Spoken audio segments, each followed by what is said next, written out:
I am so stoked that my friend asked me for my help with that one, because if he hadn't, that could have been a $7,000 ripoff from a dealer that just simply didn't understand Tesla's technology.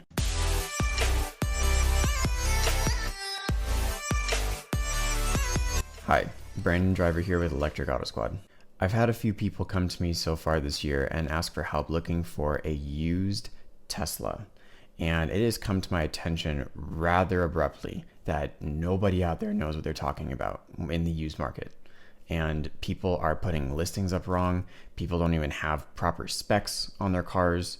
People don't understand price points and features, and it's kind of mind-blowing. So as an ex-Tesla salesperson, and I was one of the top salespeople, I've helped a lot of people buy cars, I have a lot of thoughts on this. So here are the first three things that I would look for if I was going to go buy a used Model 3, S, or X, and I'm going to explain why these are the first three things you should look for too. By the end of this video, I'm going to try and earn your like and subscribe, so check in with me at the end to see if I did so. Number one, Autopilot. I understand that there are different versions of Autopilot out there. There's Autopilot 1, 2, 2.5, 3, and they all happened in different dates. Tesla's very well known for not doing manufacturing date years and having different features every year. It's just whenever they have new technology, they kind of introduce it, and then cars after that point have it. So check out my video up here for more details on all that. But just for general information, if it's after September 2014, it's probably Autopilot 1. If it's after October 2016, it's probably Autopilot 2. If it's after August of 2017, it's probably Autopilot 2.5. And if it's after April of 2019, it's Autopilot 3.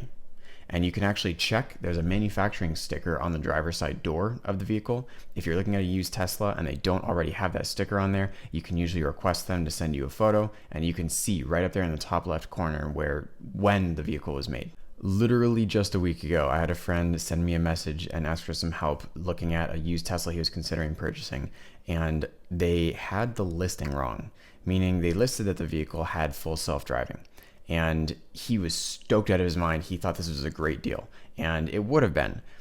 I advised him, ask for proof, because there are a couple of things in this listing that seem kind of lazy. In fact, they list that the car has an auxiliary cable, which it doesn't, and they list that it has a sunroof, which no Model 3 ever has had before. And so unfortunately it was wrong, and the dealer that was selling the vehicle didn't understand at all how Tesla's technology worked, and they listed the car as having full self-driving. But the truth was, it didn't. It was only Autopilot, and that's a $7,000 feature that they said the car had, and it didn't.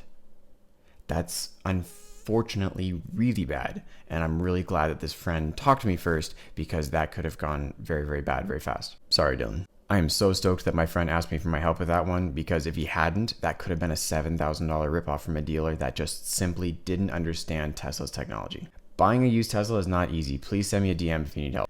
Number two, battery care is really important. If it was me and I was looking at buying a used Tesla, the first thing I would want to know about the battery is what charge does the vehicle hold at 100%?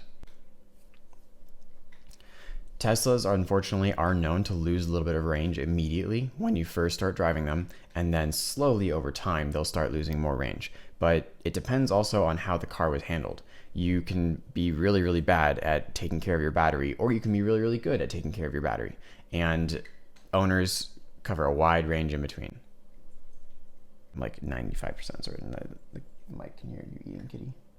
I've seen some owners be really, really healthy with their vehicles, and I've seen some that have driving requirements that have them supercharging literally every single day and charging the battery up to 100% every day, which stresses it out pretty quick and does degrade it faster.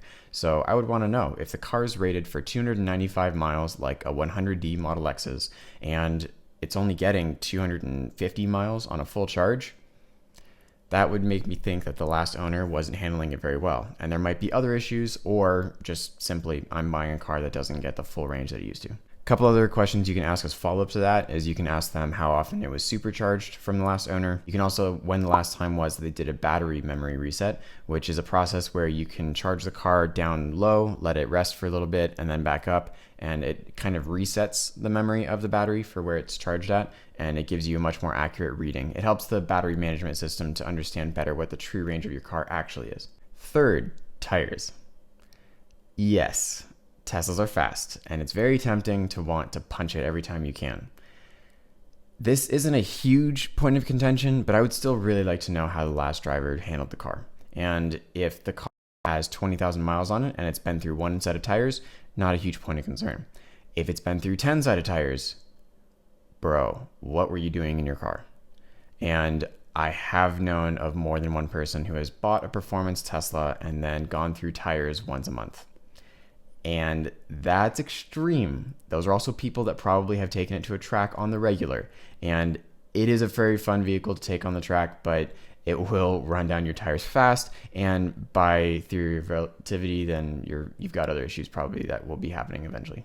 These are just the 3 things I would check first. There are other things that you want to look for when buying a used Tesla. If you need help or if you have questions, feel free to email me at hello@electricautosquad.com and check out my video up here about why a used Model X is not nearly as good as a new Model Y. Stay safe.